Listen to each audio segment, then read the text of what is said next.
Assalamualaikum. Waalaikumsalam, waalaikumsalam. Balik dah makan, alhamdulillah. Sudah di surau tadi Walid. Boleh saya bincang sikit pasal Hambali? Ibu tak rasa muskil langsung, jadi sekarang nih ibu masih lagi nak cakap yang ajaran Walid. Itu betul ya betul, tak ada terpesong. Zikir-zikir yang dia bagi pun, tak ada yang bercanggah daripada apa yang ada dalam kitab. Jadi dengan minum air basuhan kaki, mencium kaki berpoligami walaupun tak mampu, sesuka hati suruh orang bercerai, berai hanya kerana tak nak ikut jemaah. Semua tu betul ke Bu?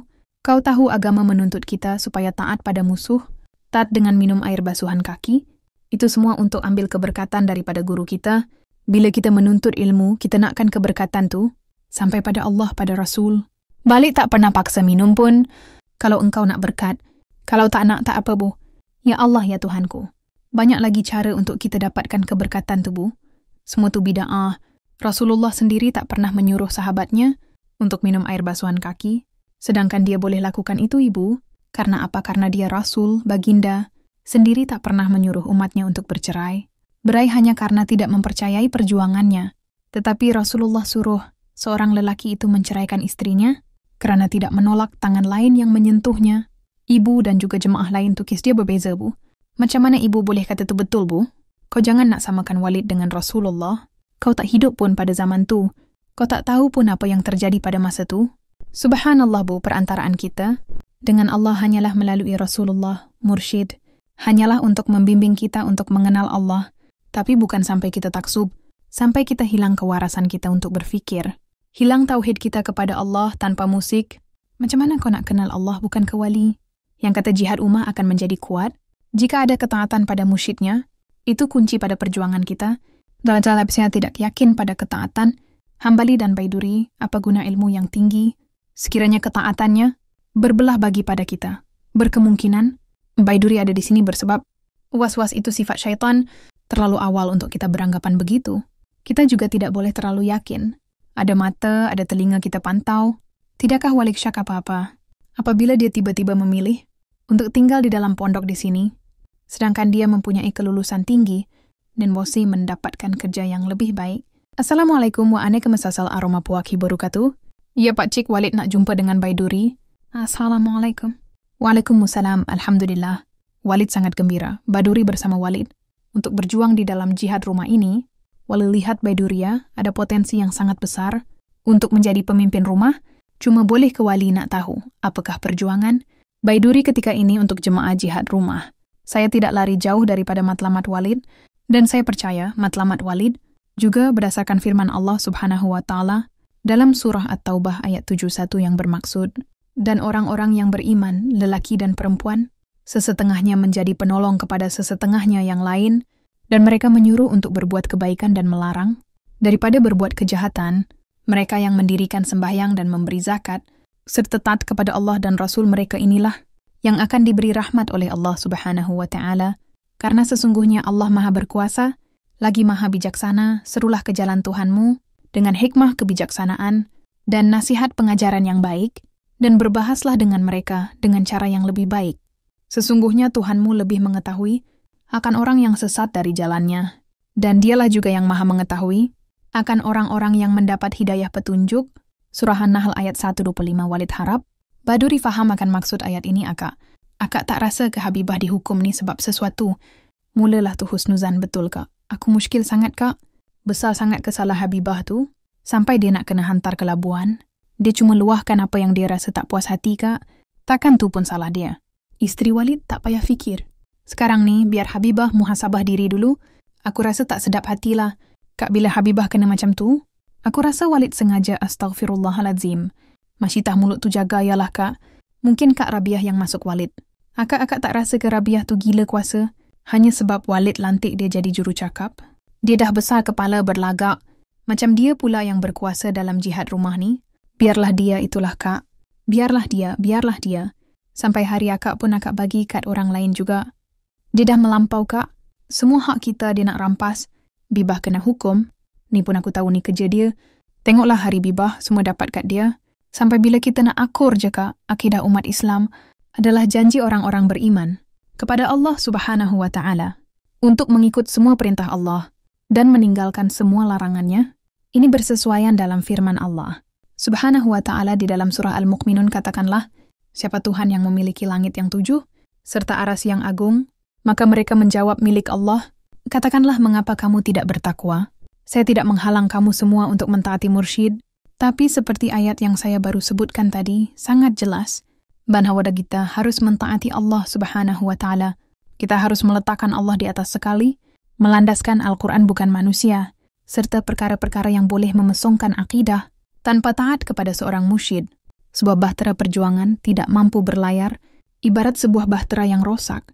Surah An-Nisa ayat 59, Allah memerintahkan orang-orang yang beriman agar taat kepada Allah dan Rasul, serta ulil amri, pemimpin daripada kalangan mereka. Kalimat taat yang diulang sebanyak 2 kali pada ayat tersebut, yaitu sebelum Allah dan Rasul, bermaksud ketaatan yang mutlak hanyalah bagi Allah dan Rasul.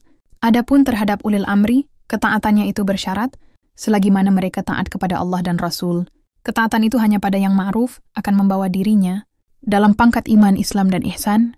Musyiriknya akan membawa dirinya kepada Allah dalam amal dan ilmunya. Tanpa ilmu musyriknya, tidak akan terbitlah mata zahir untuk melihat Allah.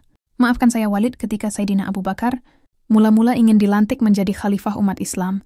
Katanya, aku dilantik, namun aku bukanlah yang terbaik. Jika aku betul, kau bantulah aku. Jika aku salah, kau perbetulkanlah aku. Kebenaran ni dia salah amanah. Pendustaan itu adalah khianat. Susah sangat ke korang nak dengar arahan aku. Aku sebagai ketua dekat sini, hanya sampaikan apa yang Umi cakap. Kalau korang rasa korang tak setuju, korang boleh pergi bantah dekat Umi. Masalahnya, khidmat yang teruk kau tolak. Kat kita orang betul, yang kau tahu goyang kaki je. Kau dengar sini kau jangan ingat kau Amirah. Kau boleh mengarah orang macam tu je. Mana khidmat yang kau dah buat? Siapa ketua dekat sini, siapa yang lantik aku? Oh, so sekarang ni kau nak main-main nama Walid lah. Sebab apa? Sebab kau kesayangan Walid. Kan Umi dah pesan, kita kena dengar cakap ketua. Lagipun aku ni putri jerai. Kedudukan putri jerai itu paling tinggi antara semua putri tak. Kau salah tu, putri Gunung Ledang. Tahta dia lagi tinggi daripada engkau. Kalau kau tak ada telinga, kau tak pernah dengar Kau yang tak ada telinga. Kalau kau nak tahu, kau yang apa ni gaduh-gaduh apa ni Kenapa sampai nak kena gaduh-gaduh? Jangan nak perasan Tak ada satu putri pun yang nak berdamping dengan korang. Beralat aku, Suhaimi tak sempat nak tengok jihad. Rumah ke tempat baru kita. Sebelum ni pun dia yang beria-ia. Bukankah arwah yang bawa Tan Sri? Berjumpa dengan Walid rasa sunyi dia tak ada. Orang yang ada kat depan mata tak dihargai. Tapi bila orang tu tak ada, baru diingati. Itulah manusia. Macam aku dengan bini aku dulu. Bertentang mata je nak bergaduh. Tapi Nabi kuat juga iman kau Yalah sampai sekarang tak berganti-ganti. Rasanya Walid ada bagi tahu dia akan isikan kekosongan itu. Alhamdulillah akhirnya kena isi cepat tu.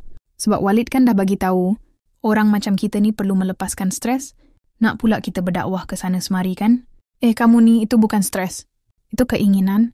Faham itu wajib. Hehehehe. Itulah memang kalau bab. Kalau boleh kahwin lebih daripada 4 ni, memang Abang Radin lah orang dia kan. Astaghfirullahaladzim, mengarut mana ada putri.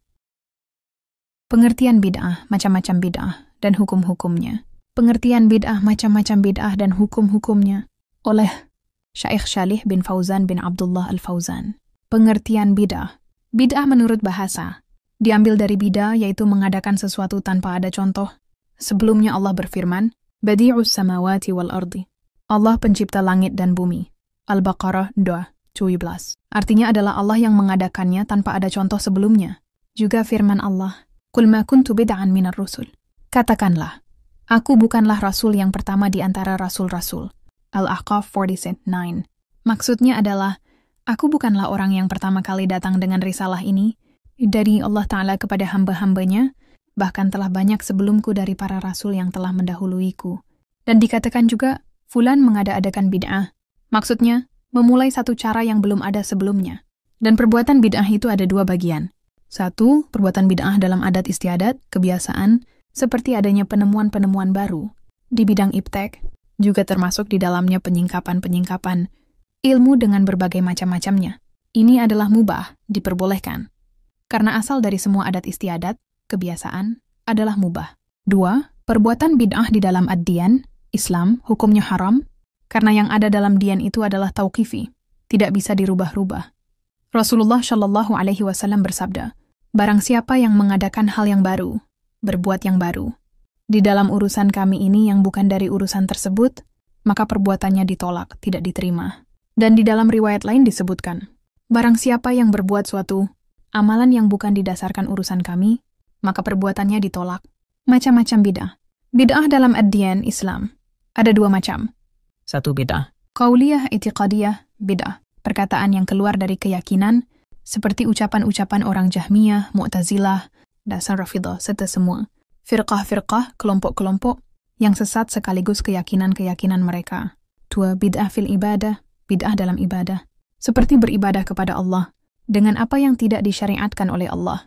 Dan bid'ah dalam ibadah ini ada beberapa bagian yaitu A. Bid'ah yang berhubungan dengan pokok-pokok ibadah, yaitu mengadakan suatu ibadah yang tidak ada dasarnya dalam syariat Allah Ta'ala, seperti mengerjakan sholat yang tidak disyariatkan, syam yang tidak disyariatkan, atau mengadakan hari-hari besar yang tidak disyariatkan seperti pesta ulang tahun, kelahiran, dan lain sebagainya.